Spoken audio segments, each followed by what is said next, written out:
ফরিদপুর ১ আসনের সাবেক সংসদ সদস্য ও রূপালী ব্যাংকের সাবেক চেয়ারম্যান মঞ্জুর হোসেন বুলবুলের নামাজে জানাজা সম্পন্ন হয়েছে। ৩১ মে ২০২৪ শুক্রবার সকাল ৯ ঘটিকায় আলফাডাঙ্গা উপজেলার আরিফুজ্জামান মডেল পাইলট সরকারি উচ্চ বিদ্যালয় মাঠে তার নামাজে জানাজা অনুষ্ঠিত হয়। এ সময় উপস্থিত ছিলেন কামরুল আহসান তালুকদার, জেলা প্রশাসক ফরিদপুর, AKM জাহিদুল হাসান, চেয়ারম্যান আলফাডাঙ্গা উপজেলা পরিষদ, মোহাম্মদ আকরাম হোসেন, সভাপতি আলফাডাঙ্গা উপজেলা আওয়ামী লীগ, বিশিষ্ট ব্যবসায়ী মোহাম্মদ আরিফুর রহমান দোলন, মরহুমের বড় ভাই মোহাম্মদ জাহিদ হোসেন, আলফাডাঙ্গা পৌর mayor Ali Akbar Jontu, Mohammad Walid Hasan Mamun, chairman Kamaldia union পরিষদ সহ অত্র এলাকার বিভিন্ন শ্রেণী পেশার শত শত মানুষ জানাজা নামাজ পরিচালনা করেন মুফতি কুতুব উদ্দিন।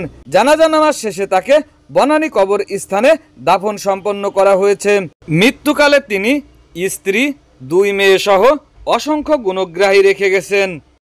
ফরিদপুর ১ আসনের সাবেক সংসদ সদস্য, আমারও একজন এবং আপনাদের সবার প্রিয় একজন মানুষ, এই জনপদের অন্যতম কৃতি এবং সফল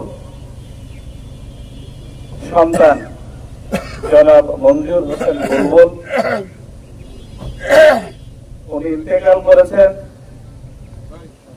আমি মনে করি তিনি যে কর্ম রেখে গেছেন, তিনি সারা জীবন তার এই কর্মের কারণে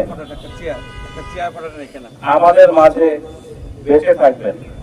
বিসমিল্লাহির রহমানির রহিম। আসসালামু আলাইকুম।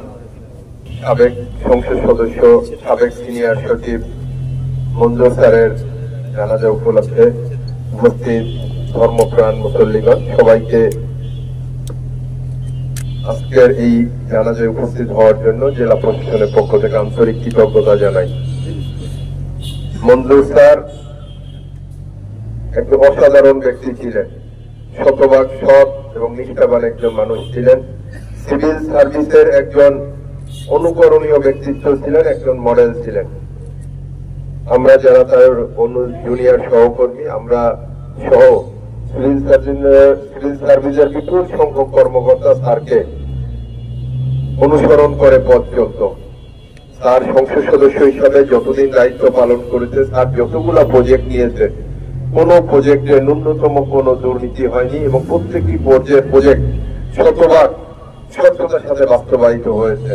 এবং স্যার যেহেতু স্থানীয় সরকারের সিনিয়র সচিব ছিলেন, স্যার কিভাবে প্রজেক্ট বাস্তবায়ন করতে হয় স্যার খুব ভালো জানতেন, যার কারণে স্যারের জীবদ্দশায় যতটুকু প্রজেক্ট কাজ করেছেন সবগুলো কাজ শতভাগ বাস্তবায়ন হয়েছে। স্যার, আমরা সবাই যারা উপস্থিত হয়েছি সবাই স্যারের জন্য দোয়া করি, স্যারকে জানে মহান আল্লাহ জান্নাতুল ফেরদৌস নসিব করে। স্যারের ভালো কাজের উসিলায় স্যারকে যাতে জান্নাতুল ফেরদৌস নসিব করেন, স্যারের পরিবার বর্গ যাতে এই শোক বহন করতে পারে সেজন্য ধৈর্য ধারণ করে, সাহস যায়। এখানে আজকে এই উপজেলার সকল পর্যায়ের কর্মকর্তা, বোয়ালমারীর উপজেলা নির্বাহী অফিসার, এই থানা ওসি সহ আমাদের উপজেলা পরিষদের সম্মানিত চেয়ারম্যান সহ সকল রাজনৈতিক নেতৃবৃন্দ, গুণীজন, কর্মকর্তা এবং স্যারের পরিবারের আত্মীয় সবাইকে জেলা প্রশাসনের পক্ষ থেকে গভীর শোক এবং সবার পক্ষ থেকে গভীর শোক জানাচ্ছি। আমরা সবাই স্যারের জন্য দোয়া করি, মহান আল্লাহ নিশ্চয়ই স্যারকে জান্নাতুল ফেরদৌস নসিব করে। আমরা সবাই তার জন্য দোয়া করে এই জানাজায় উপস্থিত সবাই আমরা আমাদের জন্য দোয়া করি, আমরা যাতে স্যারের পথ অনুসরণ করে সবাই সৎ জীবনযাপন করতে পারি, আল্লাহ যাতে আমাদের সবাইকে সেই তৌফিক দান করেন। আমিন। আসসালামু আলাইকুম। শুকতারা টিভি 24, সকল খবর সবার আগে।